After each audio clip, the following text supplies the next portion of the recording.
Under the U.S. ban rules, the most helpless company should be TSMC. Relying on orders from its second-largest customer, Huawei, it is already infinitely close to winning the mainland market. However, with the implementation of chip rules, the cooperation between the two parties has come to an end.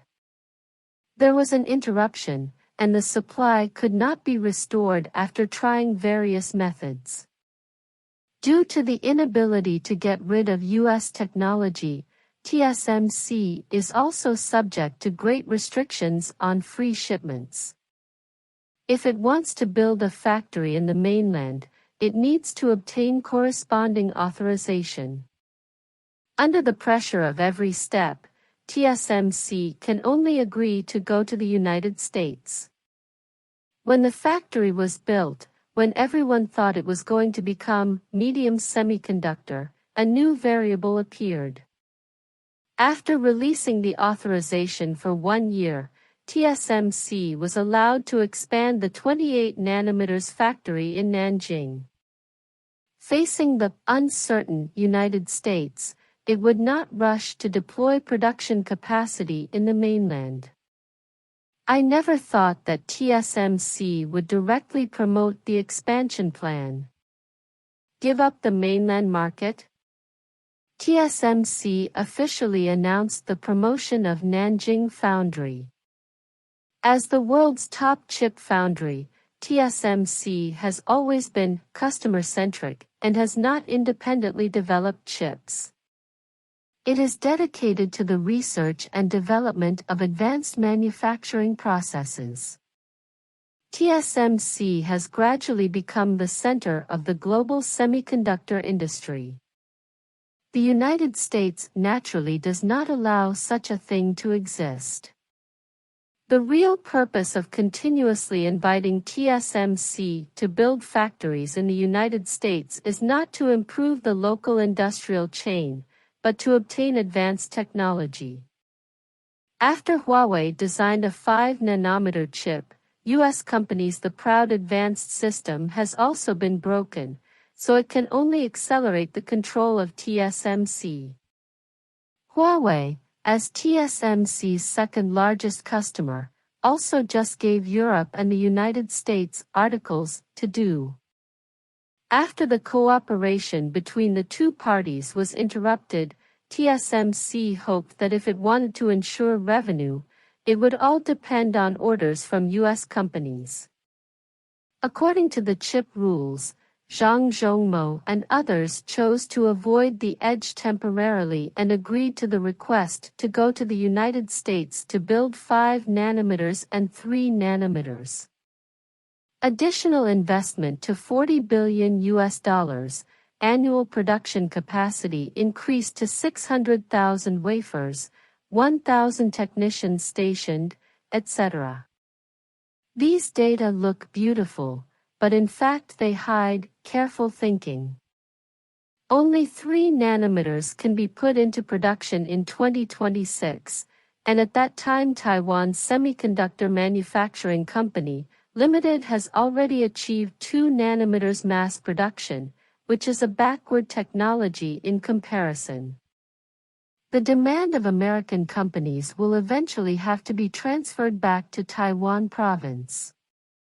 In order to expand its own influence, TSMC has directly started the layout of global factories. It will build multiple mature process production lines in Japan, and may even introduce 7 nanometers production capacity. The German factory also has corresponding news. Everyone thought that it was going to give up the plan to build a factory in the mainland, but it also ushered in a new turning point. Going to Japan and the United States to build factories is not only to expand their own influence, but more importantly, to grasp Apple, a major customer.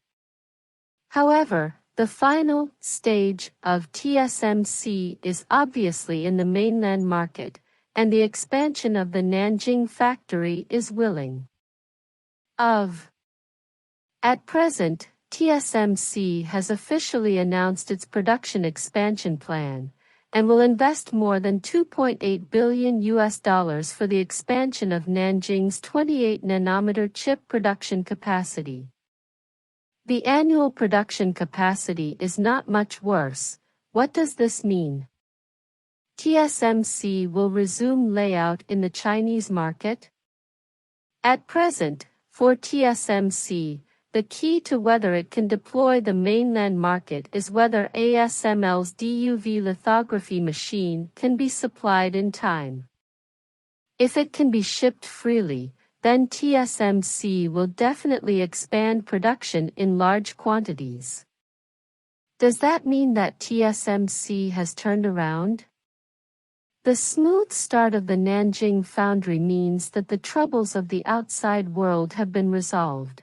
Otherwise, there will be no rush to announce the news.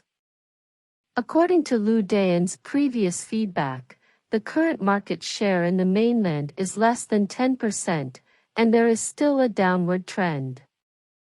The main reason is the rise of SMIC, but once the Nanjing factory expands production successfully, it may be able to effectively improve the predicament.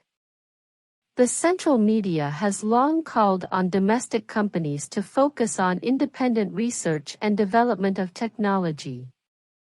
After more than 3 years of hard work, Chinese companies have successfully ordered 84 billion chips in the first 11 months, which is also a taste to the sweetness of technological autonomy. Chinese companies have achieved mass production of 14 nanometers chips, so is it meaningless for TSMC to lay out 28 nanometers production capacity? In fact, this is not the case. The inability to deploy advanced process production capacity is due to the inability to complete the import of EUV lithography machines, not because TSMC is unwilling. TSMC's layout of 1 nanometer and 2 nanometers factories is all placed in Taiwan province, and it is not forced to be placed in the United States. This shows that TSMC's advanced technology still makes the United States afraid. There is no big ending to the matter, and we must give TSMC some more time. With the rise of smart cars and the Internet of Things business, there will be a large gap in domestic mature technology chips, and TSMC's 28 nanometers factory will come in handy. As long as domestic chips are produced domestically, it can also greatly reduce the import of overseas chips.